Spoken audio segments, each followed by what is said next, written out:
Speaking at the London School of Economics, Mr. Miliband said the achievements of the last few decades, from the single market to the euro, were being tested as never before. He said a retreat into protectionism in response to the global downturn would be wrong. I think that if you think about the successes of the European Union over the last 30 or 40 years, two things have been at their heart. One is regulated markets, and secondly is cooperative politics. And those two facets of the European project, it's not just a European project, but it's a project that has been developed in the European Union very strongly. Those are now under massive scrutiny as a result of the economic crisis. And I don't think it's an exaggeration to say that Europe's core values and institutions are therefore going to be tested by this economic crisis in ways that perhaps we haven't fully come to terms with. Our belief, or the belief of those of us who have celebrated the successes of the European Union, is that the long-term gains of freedom of movement of people, money, products are overwhelming, and that they should push to one side the short-term clamour for protectionism that comes and goes. That's a real debate now in the European Union.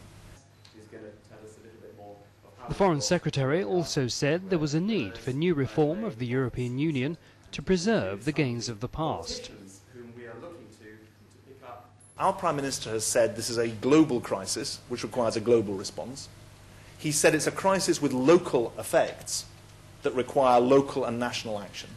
But he's also said it is a crisis that requires action at the European level, because the European level can interpose itself between the global and the local.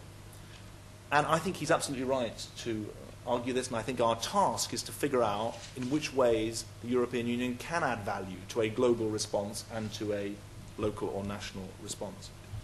In essence, my argument is that the European Union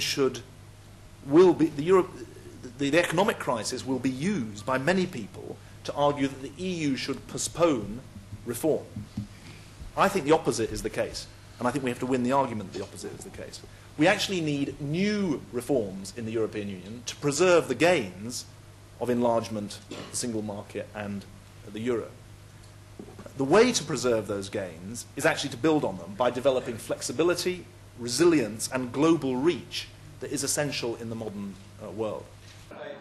Mr. Miliband said the current economic crisis was a reminder that the historic successes of the EU should not be taken for granted.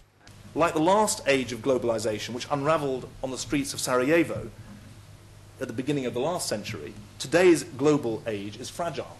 It's a fragility born of the fact that while our economy has gone global, our politics are still primarily national. The sense of powerlessness that breeds can either force us to scale back our economic life, what the Prime Minister calls de-globalization, and thereby embrace protectionism and nationalism, or it can inspire us to scale up our political institutions at regional as well as global level to match the continental and global reach of our economies. The EU, for all of its faults, which, as I say, pro-Europeans should be clear about, is the best way of bridging the gap between a globally interdependent economy and strong national political identities, which we should continue to celebrate. That is the case we have to make to our citizens over the next year. Thank you very much indeed.